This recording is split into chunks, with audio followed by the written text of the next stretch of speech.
Ayaw ra jud kaayog salig sa mga tawo sa palibot. Ayaw ra kay kumpiyansa sa mga tawo sa imong palibot. Kay ngano, sa gusto natog sa dili, depende sa higayon og panahon, ang mga tawo mausob gyud na sila. Di ta kabalo.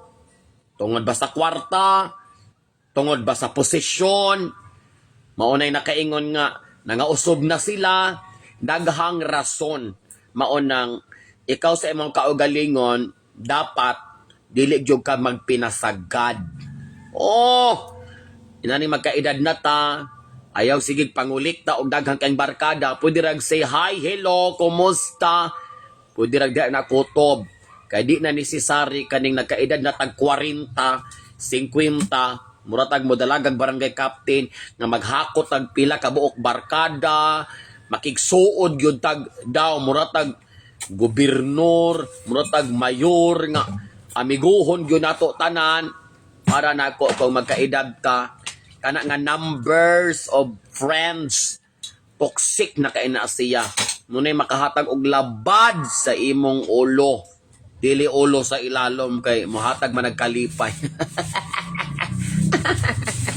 Mo ganay ingon nila nga dapat mahibaluta nga mo filter sa atong mga amigo o mga amiga. Kay dili gyud tanan ilabi na karong panahon na atong kasaligan, kadalaganan, kalagmitan karon kita ray siging yes, yes, yes. Pero makita na sila siging no, no, no.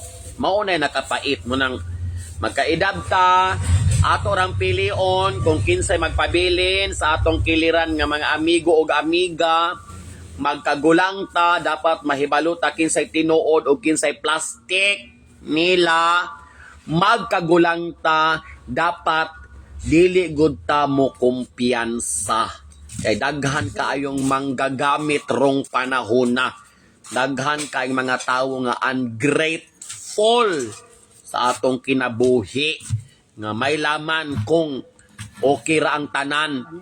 Pero panahon igo ra kang biyaan pasagdaan maunang tuog yun mo sa panultion nga the only constant thing in this planet Earth is change. But if you will change for the better. Kung mag-usob man lamang kag bana, ato naman kas dako og taas nga kargada. Ayaw nagbalik atong murag toothpick ra. Puslan man, o di ba? Mang-usab makahatadi mo pili pud tagkatong makasulirat gyud atong mata. Ay naka mga maring, magunay real talk sa kinabuhi nato. Lisod na kaayo karong panahon na manang salig ayaw kaugalingon gud nimo imong unahon ha. Lagot pa nimo. Sobra ra bagog kakakumpiyansa unya mahitabo-hitabo. Hilak-hilak ka. Bunalan man tikaw 2 por 2. Laitan ako imong palobyan job.